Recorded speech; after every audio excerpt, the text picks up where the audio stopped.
I'm on location at Muang Buran, the ancient city on the outskirts of Bangkok, for the filming of the first ever Iranian picture to be produced outside that country, and it's being financed by the Iranian government.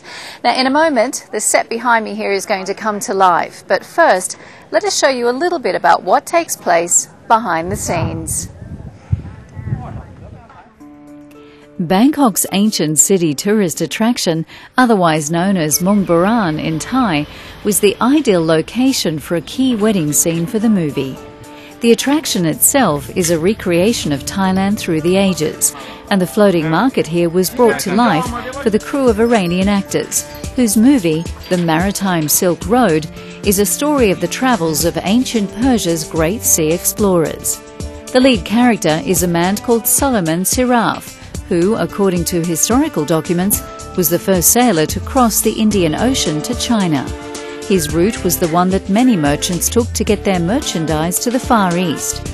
One of the passengers on the journey is Shazan, a young man who keeps a log of the voyage. Solomon is played by award-winning Iranian actor Dariush Ajmand.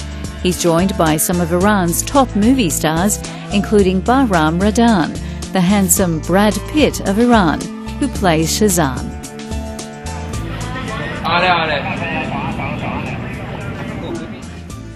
Location manager Rick Laws was on site, overseeing the equipment setup and the huge cast of extras.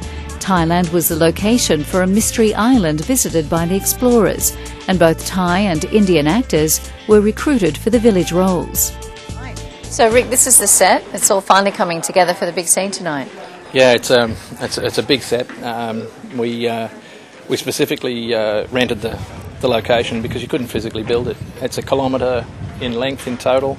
We have floating markets here. We have temples. We have bridges. We have huts, and generally speaking, it's a massive set for what we're dealing with. I mean, logistically, how many people and equipment have you got here tonight?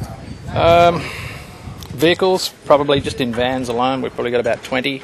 We've got buses, we've got people movers that are electric vehicles, we've got about 14 trucks, we've got well in excess of 5 kilometres of cable because we have to light 1 kilometre in multiple strands, so that's fairly technically easy.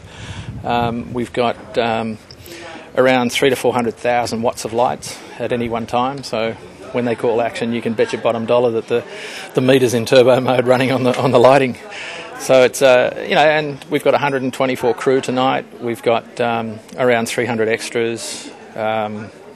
We've employed directly or indirectly around 2,000 people on this particular shoot. So it's a big undertaking. Rick runs Location Thailand, a company that specialises in sites and logistics for local and international movie makers. Sourcing over 1,000 extras, building the sets, budgeting the equipment, plus designing and making the period costumes were also part of his assignment, a huge undertaking that involved weeks of construction, sewing and stitching. So, Rick, where are we now? Well, at the moment we're in a portable truck, which is our wardrobe facility on location, where we only have a very small proportion of the total amount of wardrobe that we have, because in the 2 night shoot days that we're doing at the moment, we're only shooting a wedding scene.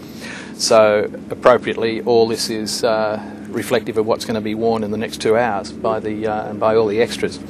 Well, now this looks like it's been a huge job to prepare, and so because everything's been made, hasn't it, from scratch? From the absolute beginning, we negotiated everything directly with Iran, and we asked them to give us their ideals on designs. We had a look at the designs. We then put our wardrobe people into it, and then they drew the drawings based on previous ideas and what we were able to scratch up from historical records, drawings of ancient clothing and materials, and we sent that back to Iran, got the approvals, then we drew the sketches, then we did the colour rendition. We sent all that back to Iran, we got approvals on that, and we just went to it, and an army of people just descended on the office, and we started cutting and snipping and clipping, and this is the result. It's all here hanging. So and you'll notice that everything's named, so we have everything like from consultants. We have in the extras lists for tonight, we have 4 maids who are ladies in waiting. We have 4 consultants beside the Queen and the King, and so everybody has to have multiple outfits. So some are high-level silks, others are hessians, others are lined. We had difficulties when we started because once we started working with the hessians for things like the island guards, it was too rough on the clothes, and so it was making our extras itch. So then we had to go back and line everything. So having made it, you know, if you have to turn everything inside out and then start lining, of course, it was a major job. After a night of filming at the ancient city, the finished rushes looked like this.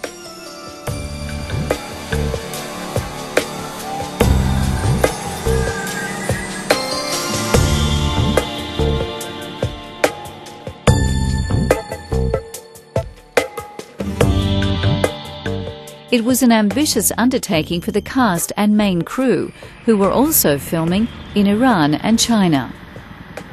Mustafa is First Assistant AD. Mustafa, has it been interesting for you working here in Thailand? It is indeed. You know, working in Thailand with these group of people, you know, very warm and very professional, because this thing is interesting working with these guys, organized, professional, and personally they are very warm and welcomed every time. Yep. So, a great place to make a movie, yes? It is actually, you know.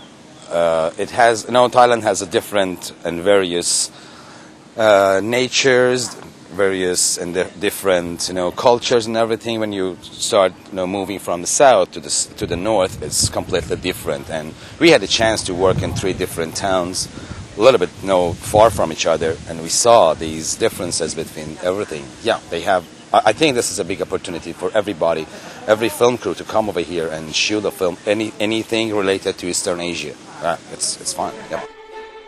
The team also filmed on Thailand's Koh Si Chang, an island where several of the cast met a gruesome end. On film, that is.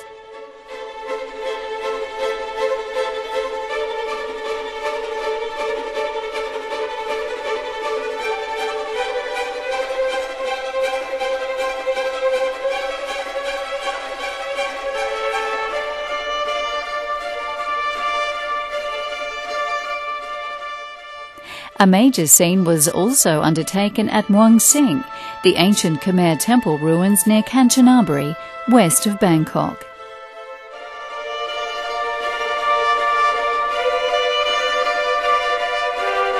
The Maritime Silk Road, filmed in the Persian language Farsi, is due to be released in early 2011.